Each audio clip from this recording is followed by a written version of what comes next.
இப்போ நம்ம வந்து குல்ஃபி செய்ய போகிறோம். இதுக்கு வந்து ஸ்டவ்வில் ஒரு பாத்திரத்தை வச்சு அதை சூடு பண்ணிக்கலாம். இதில் வந்து நம்ம 3 கப்பு பால் சேர்த்துக்கலாம். நம்ம வந்து இது தண்ணி சேர்க்காத கெட்டியான பால் எடுத்துக்கலாம். இப்போ வந்து 3 கப் சேர்த்துடலாம். இப்போ பால் வந்து நல்லா கொதிக்கட்டும். சிம்லேயே வச்சுக்கலாம். இப்போ பால் கொதிக்கட்டும். இப்போ பால் வந்து நல்லா கொதிக்க ஆரம்பிச்சிருச்சு.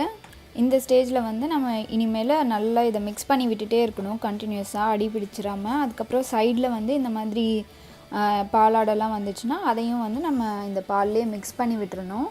இந்த பாலை வந்து இன்னும் நம்ம நல்லா சுண்ட வைக்கணும். இது இன்னும் நல்லா ஒரு 20 நிமிஷம் வந்து நல்லா நம்ம அந்த பாலை காய்ச்சணும்.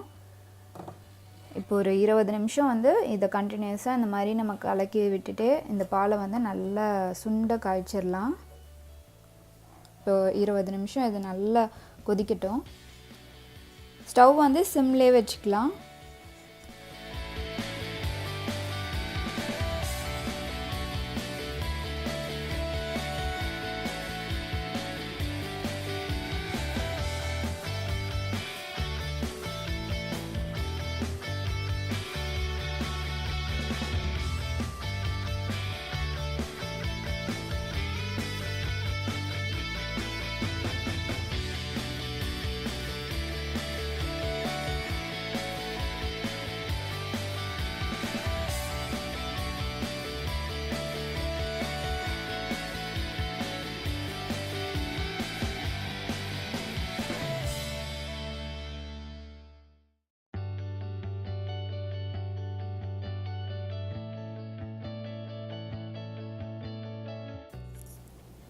இப்போ 20 நிமிஷம் ஆயிடுச்சு. இந்த ஸ்டேஜில் வந்து நான் 1/2 கப் சர்க்கரை சேர்க்குறேன். நான் நாட்டு சர்க்கரை சேர்க்குறேன். நம்ம நார்மல் சர்க்கரை கூட சேர்த்துக்கலாம். இப்போ இதை வந்து நல்லா மிக்ஸ் பண்ணிவிட்டு ஒரு 5 நிமிஷம் இது நல்லா வேகட்டும். இப்போ வந்து இதில் நம்ம பொடிச்சு வச்சுருக்க நட்ஸை வந்து சேர்த்துடலாம். பாதாம், பிஸ்தா, முந்திரி எது வேணால் சேர்த்துக்கலாம். இதை வந்து நல்லா மிக்ஸ் பண்ணி விட்டுறலாம்.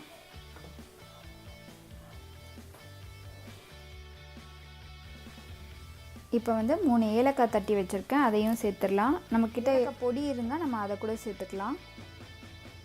இப்போ கொஞ்சமாக வந்து குங்குமப்பூ சேர்த்துடலாம். இது வந்து நம்ம கலருக்காக தான் சேர்க்குறோம், சேர்க்கலனாலும் பரவாயில்ல. இப்போ இதையும் எல்லாத்தையும் வந்து நல்லா மிக்ஸ் பண்ணி விட்டுடலாம். மிக்ஸ் பண்ணி விட்டுட்டு இன்னும் ஒரு 5 நிமிஷம் இது நல்லா வேகட்டும்.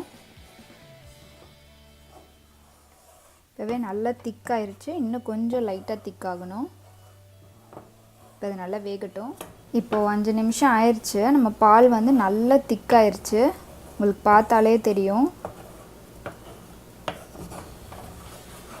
தண்ணியாக இருந்தது வந்து நல்ல ஒரு திக்காக இருக்குது. இந்த ஸ்டேஜில் வந்து நம்ம ஸ்டவ் ஆஃப் பண்ணிடலாம். ஆஃப் பண்ணிவிட்டு இது நல்லா ஆறட்டும். ஆறுனதும் நம்ம வந்து இதை மோல்டில் ஊற்றி நம்ம ஃப்ரீசரில் வச்சு ஃப்ரீஸ் பண்ணி. இப்போ நம்ம ஸ்டவ் ஆஃப் பண்ணி இதை நல்லா ஆற வச்சிடலாம். ஆறட்டும். இப்போ நல்லா ஆறிடுச்சு. இதை வந்து நம்ம இந்த மாதிரி ஒரு டம்ளரில் ஃபில் பண்ணிக்கலாம். இல்லைன்னா நம்மளுக்கு வந்து அந்த மண் பானை மாதிரி இருக்கும்ல சின்னதாக, அந்த மாதிரி இருந்துச்சுனாலும் நம்ம அதில் கூட நம்ம செஞ்சுக்கலாம்.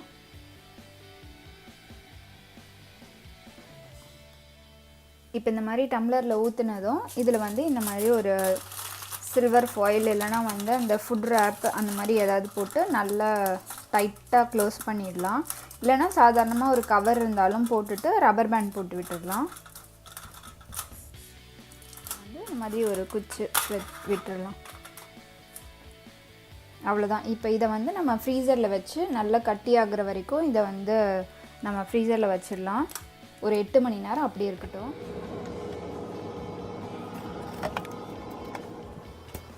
இப்போ நம்ம குல்ஃபி எப்படி வந்திருக்குன்னு பார்க்கலாம்.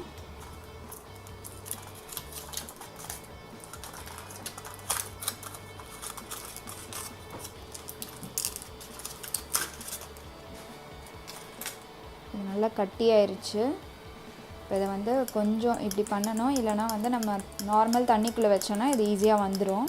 இப்போ இதை எடுத்து எப்படி வந்திருக்குன்னு பார்க்கலாம்.